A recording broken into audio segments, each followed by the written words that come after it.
bango bomoni ke te esengeli to récupérer pouvoir. Kabila mwana bato alobi ke te biloko oyo nayibi na Congo eza ebele, il fallait nakende kofanda kimia na biloko wana.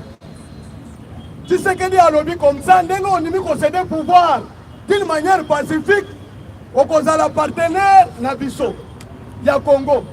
Mbongo yo oza nango tiango na kati ya société ba entreprise ba congolais bazwa misa Kabila andimaki yango me yoka bino moko bomoni eloko elekaki awa.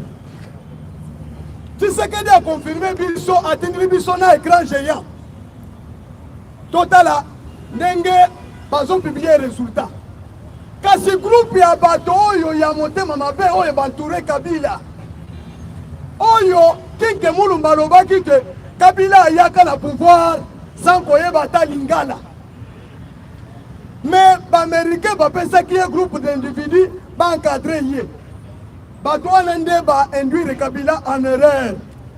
Bamosusu baza na opposition, bamosusu baza na kati ya pouvoir.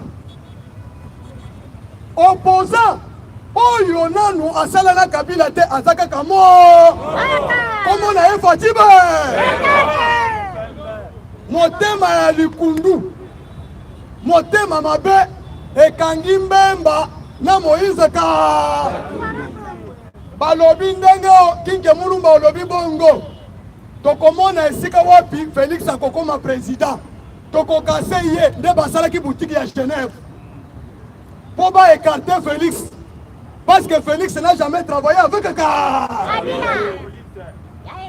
Baoyo batikali kotoyo basali réunion balobi même il faut s'il faut bato bakufa Félix akokoma président teka Kachadari pour to gérer pouvoir na biso à la Poutine.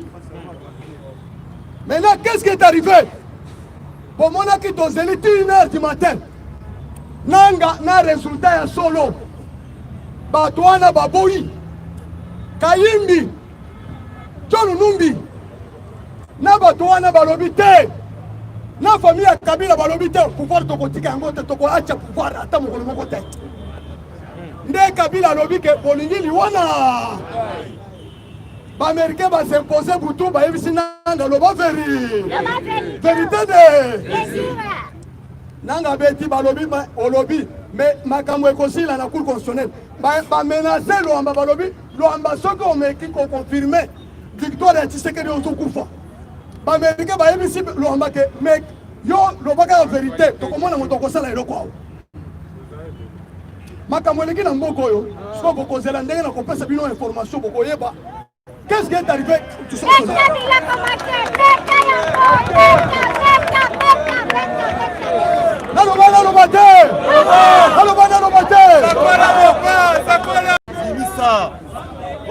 Venant la Malobi, je confirme. Quoi? Félix est le chef de l'État. Ce qu'on a moins la mobile est tellement. Abetanga du Kofi. Amérique Taliboy. Matin foyo la lobby te ambassadeur des États-Unis yo oza agent marketeur ya Fatiba alobi ke ndenge lobby boye okokoma lisusu na pouvoir ata mokolo moko. Martin Foyulu a été maudit par l'ambassadeur plénipotentiaire extraordinaire des États-Unis là. My God.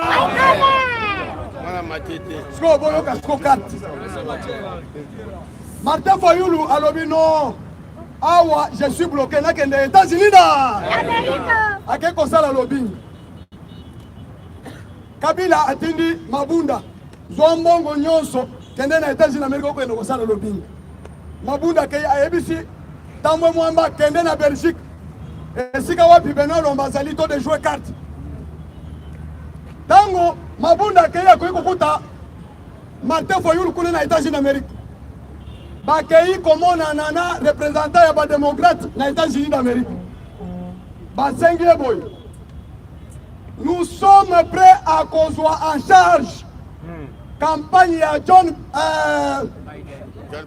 Joe Biden. Nyonso po akoma na magistrature suprême des États-Unis d'Amérique. À condition que vous accompagnez biso na des institutions et à Tshisekedi. bazui engagement, bapesi tout ce qu'il fallait donner comme bon. Entre-temps, baza sous surveillance, il y a service, il y a sécurité, il y a États-Unis là. Réunion ici, directement document.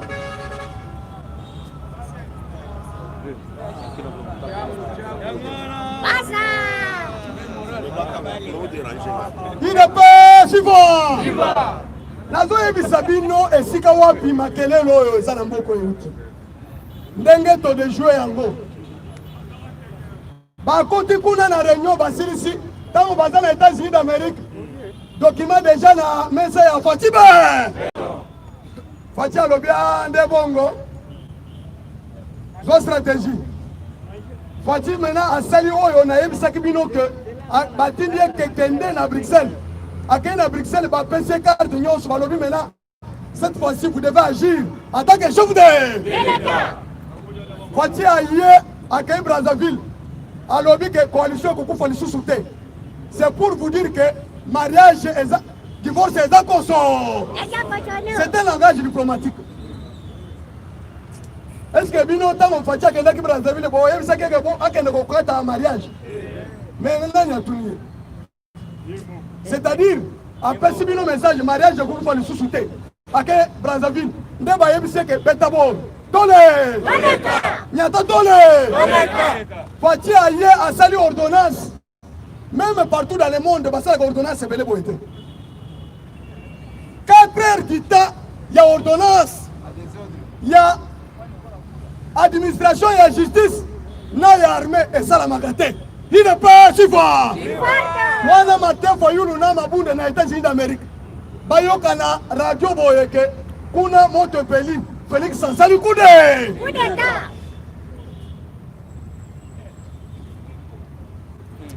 En tout cas, bato akabila lelo bokomono. Babengi ndeko premier ministre na JLM. Réunion kuti butu mobimba. Pour le boyer, que tu dois nous accompagner dans des Sisouek Tshisekedi. Premier ministre a dit que Bosa Bandoki. Makambo Bozali Koloba parce que Boyebi Makambo Koyeli Bosote. Vous êtes déjà pris en eau. Vous êtes pris en eau. Est-ce que pourquoi Boyebi que pourquoi Bozo Bimambo Kate?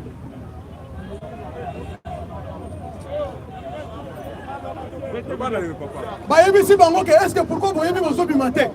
Balobi mais yo soki oboyi oyebi ke okomani ozo sokola masuba ezokweya na nani oza alaji lisusu kozela premier ministre soki oboyi ko exécuter ordre toko destituer ayebisi bango ke boza na pouvoir lisusu te pouvoir ekomi eba facile alobi bomeka soki bosakani bomeka bokomona kanda ya communauté te balobi déjà to perdre beno lomba toyeko perdre na iluka c'est-à-dire moral et Fatibe.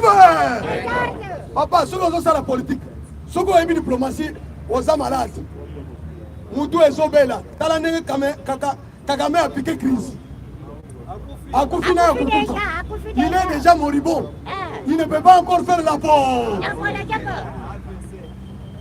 Tango Tshisekedi a sali bongo, il a fait la carte. Skoyo yo, ozo senga Tshisekedi, ozo lobake Tshisekedi. Tozo destitué carte bebinde dans matin faut il comme na Belgique bakutani na ilunga na tangwe mwamba balobi to sala ata na canal ya diabolisation to sala bobu kabamba kende ko diaboliser institution to kota na dialogue po to kota na schéma ya matin faut il kuna balaka matin faut il ni soki mission réussie tangwe mwamba président intérimaire. Mais yo, vous avez la première ministre. Vous avez la transition. Maintenant, tu as une élection à Sikambembe à Zongi. Moïse Katumbi à Zongi. Kabila Pe à Zongi. Mais ceux qui Kabila a gagné, yo, vous avez toujours le premier ministre. Des cartes de la Kouana. Tant que vous avez Mayawa, na terrain déjà mis. A comme vous voyez, service de sécurité des États-Unis d'Amérique, Nzinga, il y a un centre interdiocésain. Bah, il y a déjà pris en otage au contrôle de sous-souté.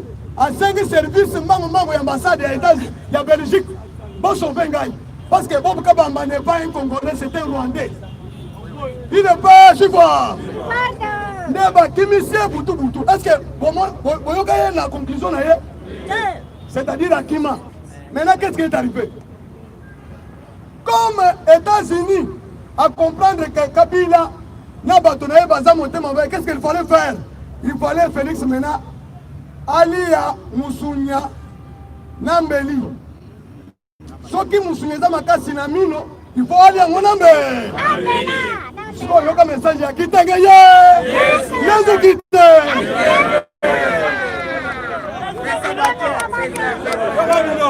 Bangoana, tala, bangoy. Bataka kaboy. Babadi kokwa kiamona. Est-ce que là on bien loko? Bataka kaboy. Bangoana.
Parce que Bozongi bat, pas Zongi mo.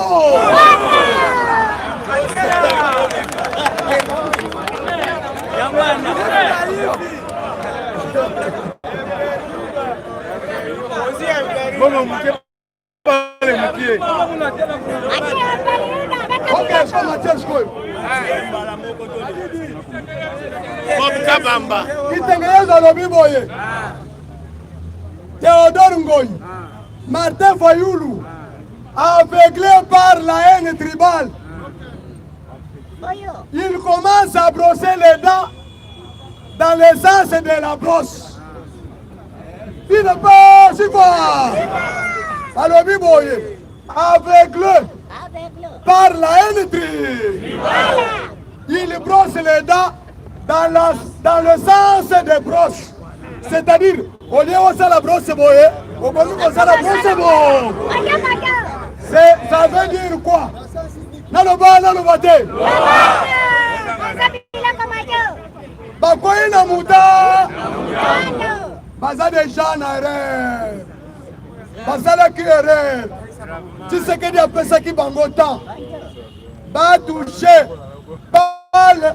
Na maboko na surface de repas. Et silit. Penalty. Penalty. Abenga ngo penalty. Penalty. Américain balobi boy. Qui c'est que dit? Pas de pitié, pas de quoi, pas d'excuses. Nyatotole. Nyatotole. Poti maboko.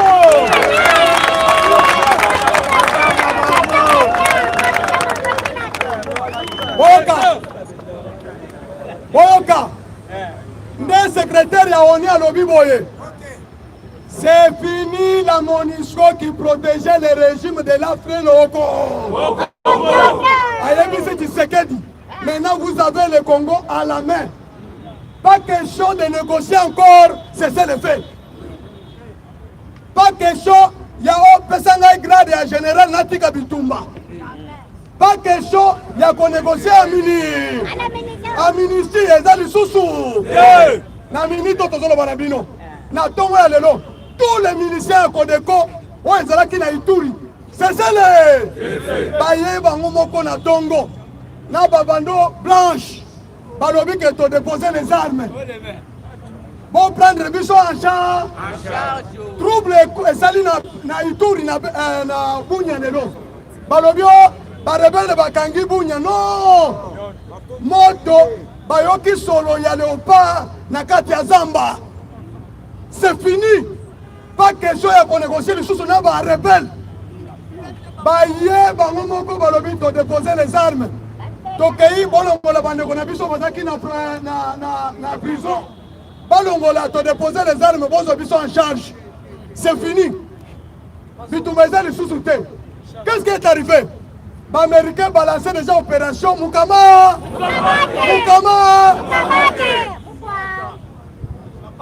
Skoyo, il y a comme ça la politique en Angola. Dans la politique en Angola, maintenant il faut déposer plainte de lobby. Et pas il y a ONG, il y a droit de l'homme et lobby que avec 5 accusations. 1. Diffamation. 2. Dénonciation calomnieuse. 3. Outrage contre le chef de l'État. 4. Incitation à la haine. 5. On va lobby trouble à l'ordre public. Alors que il y a un Kawana qui s'habille son prêtre. Et si le chef de l'État viole le corps. Fini l'arrêt. Et fini.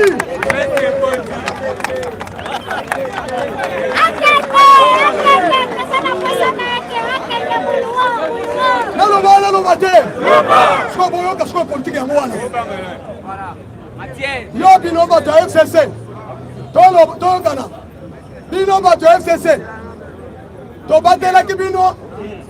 Bino bino biko. Biko politique. Félix Akaim Kolokota. Ndoebe moto balobaka Christian Goy. Assassin ya Floribert Recher. Skoyo. Yaka skoyo. Yaka olo bani susu. Butu. L'avion Kinshasa. Azala déjà. 10 ans. Kabila tika ki azo tambola zo. Alingaka abuma biso, abumela biso Gilbert Ka. Na Katanga. Alobia moto yewo. Ozo kana kuluka yewo. Sona la vérité. Christian Goyi, major Christian Goyi. Balobia comme colonel. Parce que le régime de Kabila soki obumi moto bapesi grande. Atikalaki na grade moko mbela bu Gilbert Kangonda alinga koma général. Maintenant Fati alobi que trop c'est trop. Fini l'arrêt. Bakangi ye na motif. C'est lui qui a étranglé Chebeya. C'est lui qui a étranglé magistrat Yangi. Magistrat Yassa. Yende étranglé les sous Delphin Kayi. Rapport Bimi. FCC, il y a comme ça les sous-politiques. Boza, groupe ya ba criminel les aboté. Les Américains sont ba Bimi si vérité non. Il y a comme ça la politique. Oye bisebiso que Chebe ya kufa kindengeni. Il y a comme ça la politique. Entre-temps, Kabila a zokende États-Unis d'Amérique. Place ba ko interpeller yé na tribunal pénal inter. Maintenant, il y a qu'est-ce qu'on sait la politique. Kabila a zaté na mboko, on sait la politique. On le voit que autorité mon. Il y a qu'on sait la politique. C'est la raison pour laquelle bomoni pas comme une personne dans mon compte. Matata ponyo a lobby que ngaye o. Bosa mwisanga pona bukangalo. Porte-parole du gouvernement à réagir. Jolinoma. Makelele je. A lobby boyete. Eza boyete. État de droit et sengi ba fait cette invitation. Oye Bosamba. Wana nanoka. C'est la tourne yo eza. Ezali.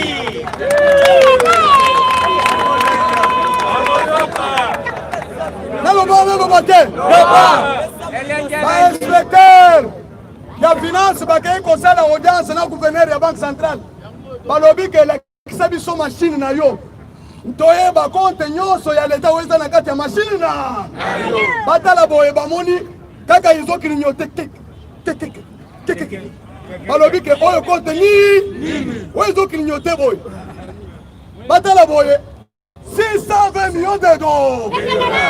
Bayebisi que on les a contenus. Alors je peux dire quand même la vérité. C'est pour les comptes des dignitaires ya Joseph Fouka babloqué ya alobi ezala balobi ke 100 millions de dollars ya mutanda mai ningi ekota eza wa na compte ya trésor pi alobi namona yango likambo wana nde yango ministre ya Ariyef Mukama awa boyeba boyo bato ya Kabila basakanaki na état de droit mais Nzambe apesi biso. Les Congolais doivent connaître qui étaient les Congolais qui ne l'étaient pas. Il n'est pas si fort. Tango moni bakati likambo ya Gilbert Kankone na Robert Roy na zotu na bino. Bon excusez, je ne suis pas tribal. Je suis un nationaliste. Je suis un nation. Na zotu na bino question moko soki moto apesi nga raison naza na $100 te na côté fata la banque.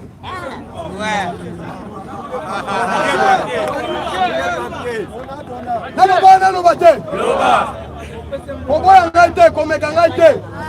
Nazoloba boye. Boyebisanga depuis 1960 esika tozwa indépendance. Soki bosi boyoki ata na église, ata na football, ata na sport, ata na politique. Kombo ya Robert Roy Azarias Robert Roy bosi boyoka ngo wapitina lelo.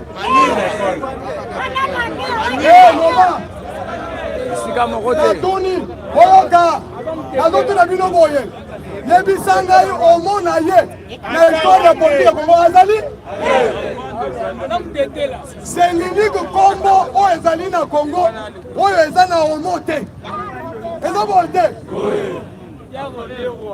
nde Tshisekedi alobi boye comme osakani na ngai parce que confinement est révélé ba secret be bakuti bato na Gombe na résidence ya Robert Roy beaucoup de Rwandais pris en otage, beaucoup de Congolais maltraités, traite d'esclaves. Oyo babanda kosala tour ya kala bakuti yango ezosala na kombao.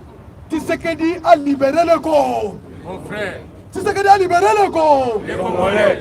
Comme sabino ke okoki kosepelate makambo bamoni na Gombe. Na makambo bakuti na Kingakati.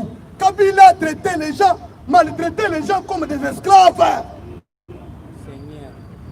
Nde bamindele balobi non. Robert Roy, il faut baka. Il faut baka. A se précipiter comme Matata Pogno. Akeye moko kofunda. Oh, bazoyo no bakenazaki na bato ba ila kisangai. Balobi ok, ça va. Justice a été de droit lobi to ozana raison. Bato balobi bala kisayo. Bakangi ye. Makuba. Dikita. Bakangi ye balobi oza na 2 ans de prison. Maintenant, il y a 2 ans en prison. Maintenant, il y a Congolais. L'identité et recensement général est qu'on livre bateau et bénéo bazoa qui pouvoir dans l'illégalité. Ça va être. Mon coin a bango martin fort. Américain balobi maintenant tous sans carte parce que boyeba. Bateau va infiltrer régime na biso côté biso ba étranger. Ce sont les Américains. Pas le canal, il y a Bilkiri. Pesi bango combo ya ba Congolais. Mais ba mususu combo moyen lo baté parce que Azarias Robert Roy aya déjà kotanga na Lumbashi. Ba kuti représenté ba Rwandais. Na campus ya oyo balobi kasa. Maintenant moyen changer combo ezaki lususu. Balobi que toi tu étais représentant. Ya ba Rwandais na université ya Kasako. Comment tu es devenu quoi? Matata Pogno. Tango va nommer un premier ministre. Ndeko na ye wazaki na poto alobi ah moninga ndeko na ye mais ndeko minga na yebi bino ba Rwandais. Bokomi ba Congolais ndenge ni. Vérité ebani. Carte nyonso américain bazobi misalibana. Donald Trump asa mbulu. Azalo kola mutu aliboma. Ndenge Kabila na bato na ye ba kei ko bebisa campagne ke bazobeta campagne ya ba démocrate. Sko azobi sande. La vérité yo sozobima. Boza la calme, tu sais que dit azobima monstre. Sko yo carte ezabo. na rentrée parlementaire balobi ke hey, monsieur ntango moma kende na Congo bazoconsulte bango epa Tshisekedi ye na mabunda na ndeko na biso premier ministre Pepe Iluka Tshisekedi azoyebisa bango parce que carte ebimi makambo nazoloba landa déclaration ya ndeko na biso professeur constitutionnaliste André Mbata alobi ke ce qui s'est passé ne restera pas sa réaction ya chef de ndenge bakei kotouche papa eloko basali esalamaka te Martin Fayulu connaît qu'il n'est pas congolais mais il a mal répété le pouvoir des Américains au Congo. Les lois Mokola Lobby, on a découvert 1 milliard de gisements Yakobar de Nakasai Oria. Zambala la Kate. Cobalt, je vous dis cobalt. Avec ténèbres, on a la Kate dans le monde. Au large de lac Muka. Nakabayaka.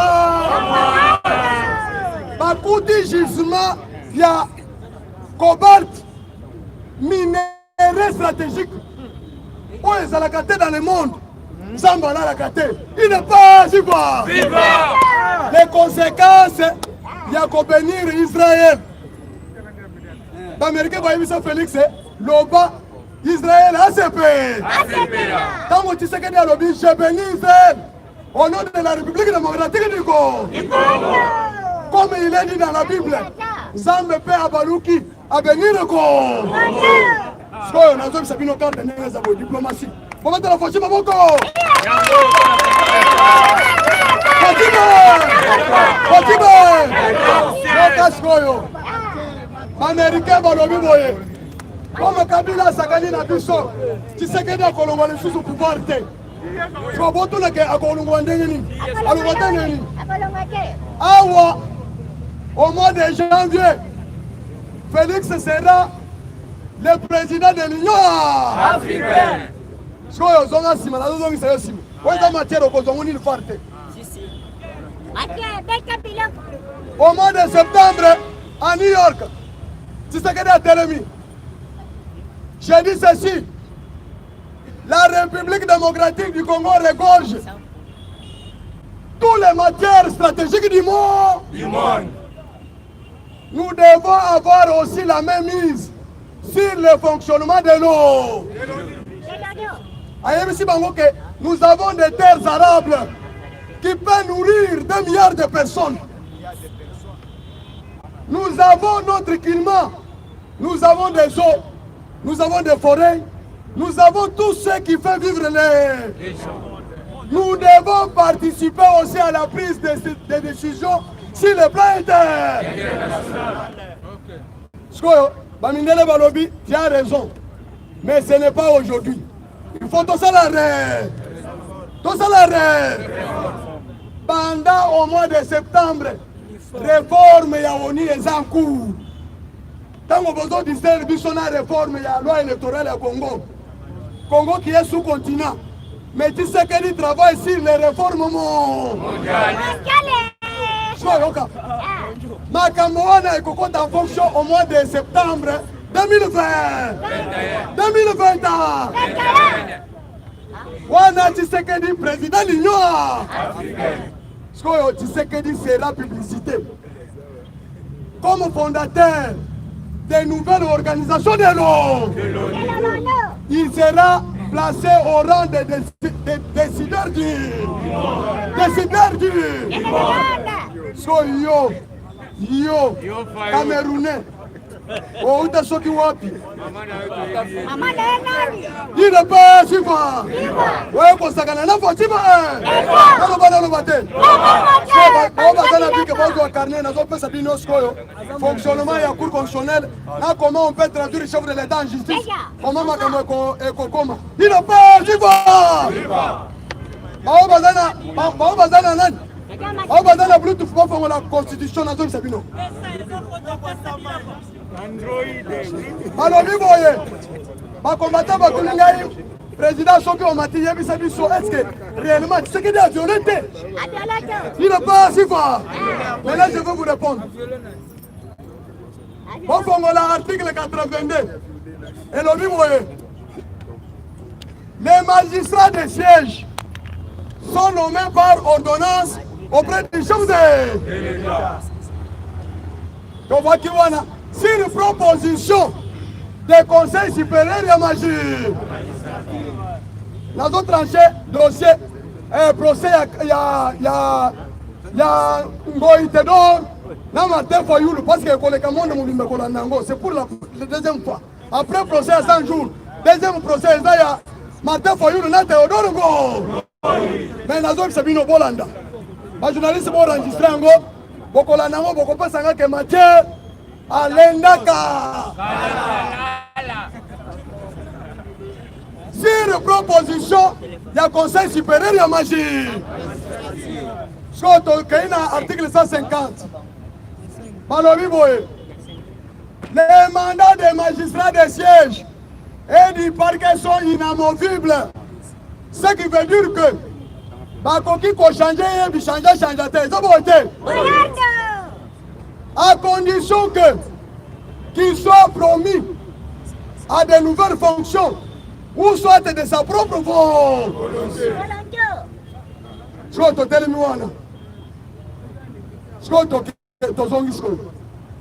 Ma magistrat wana banomaki bango sur proposition ya conseil de magie.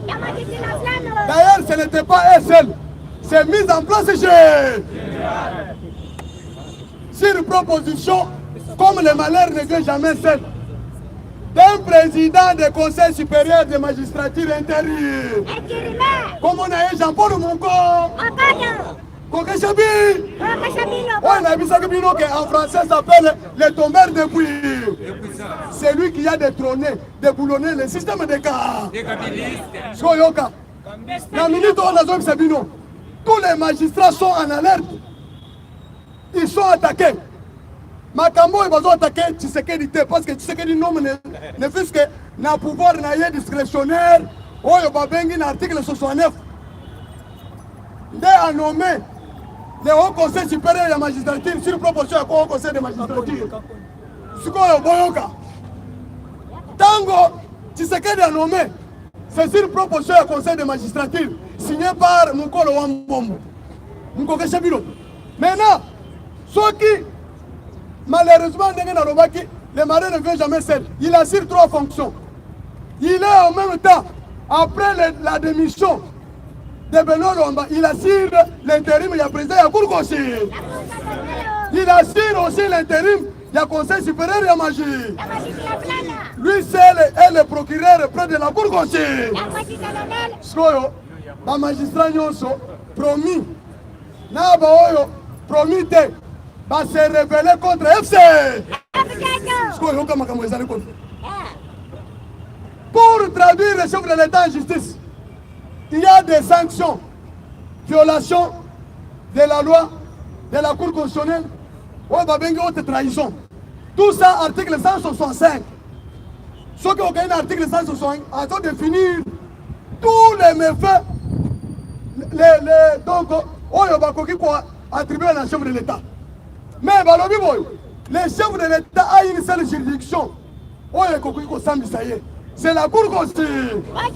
Après avoir été saisi par le canal de procureur de la République. Maintenant, on l'a mouki. Ceux qui n'ont pas ceux qui ont prolongé le chef de l'État a violé la Constitution. Est-ce que aussi on peut saisir? Maintenant, procédure les aboys. Article 166. Et l'objet, ceux qui procureurs près de la Cour constitutionnelle ont saisi, ont étudié. Ceux qui ont montré que les accusations sont valables. S'il juge qu'elles sont valables, il va envoyer une requête auprès du Parlement. Réuni encore. Parlement est parce que je voudrais traduire le chef de l'État parce qu'il a violé ceci et cela. Avant ça, Ado Sambisa, Ado Sala d'abord enquête. A Kouti Kete, makambo bafuli chef de l'état c'est valable atini bango requête et que kuna na parlement ba parlementaire 3/4 bandimi bazongi sile que tu as le libre choix ya kuakize chef de l'état nde rôle ya ba parlementaire bakoki kofunda chef de l'état te est-ce que toyokani bakosa bino te eza majorité bakotaki na botu oyo etonda mai bayebi sor na bango te baparlementaire bakoki kofunda chef de l'état te bango eza kaka bandima baautorize procureur soki batindi procureur akozwa requête na bango atie na sia afandeli yango balobi classement sans suite oyeba terme classement sans c'est une hypothèse maintenant soki amoni que non on ne peut pas classer ça azoti nango epa président ya cour constitutionnelle nde président ya cour constitutionnelle abengi président asambisa ye sans plaignant wana Martin Fayulu aza lisusu te bango mibale soki président avance argument na bavocat na ye convaincre cour constitutionnelle balobi kende osala mosala na sikoyo ntango okozonga na retour atalipa mukama nde constitution na biso Tshisekedi le père le feu docteur était Tshisekedi héros national alobaka ça c'était un acte de moyen au détrôner chef de l'état na Congo ezalaka te par rapport à la constitution. C'est lui qui nomme le procureur, c'est lui qui nomme les juges. Ako nommé moto akoki ko trahir ata mokolo moko les malheurs de Martin Fayulu. Tous ceux qui sont nommés à la cour constitutionnelle sont des magistrats ou nommés Sika bango nyonso baza bako moto moyen a trahir le Congolais aza lisusu nde balobi Martin Fayulu okoti na muta moya bako. Les malheurs ne viennent jamais seuls. Jean-Pierre Mbemba na Moïse Katumbi balobi kete Martin Fayulu oza Congolais oza lisusu na lamuka totie na maboko ya sata kende osala mokili na Fati asala mokili na mena nazotuna bino est-ce que bino bokolala pongi bino bozolala pongi balobi boye bituma mena tokomi tanya parce que problème ya Fati eza mabe carte na ya asere frontière moye bato bakima eza te maintenant biso na bango face à face opération toyebi babokilo wapi entre-temps dossier ya recensement général ezobanda na budget oyo basengi 350 millions. Est-ce que ezali sikoyo touti na coronavirus ezali bazoti yango na budget mais exécution yango na fait 2021 soki tobandi 2021 tosilisi Kongo mobimba nzela eza te tokei na poto parce que bokanga yango ndenge nazokisa bino boye élection ne peut pas avoir lieu au Congo sans que diaspora azala enrôlé azala identifié azala recensé sur toute la planète. Il ne peut suivre pas Congolais nyonso soki oza na Haïti il faut ozala identifié po élection esalema yamba loyo so carte eza boye naloba te tozobanda sikoyo na élection minisi tozobanda na quartier tosilisi na quartier tokoti na commune tobimi na commune tokei na mairie tobimi na mairie tokomi na tobimi provincial nde tokei na nation tout ça oyebaka ezosala mokolo moko te maintenant soki tosilisi national nde tosali élection générale abu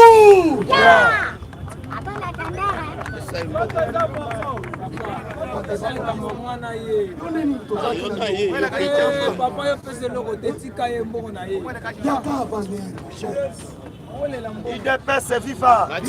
Matière. IDPS c'est viva. Domona loboko kangaba. Awa nazoye bisayo. esengeli oyeba ke C'est ça. esengeli oyeba ke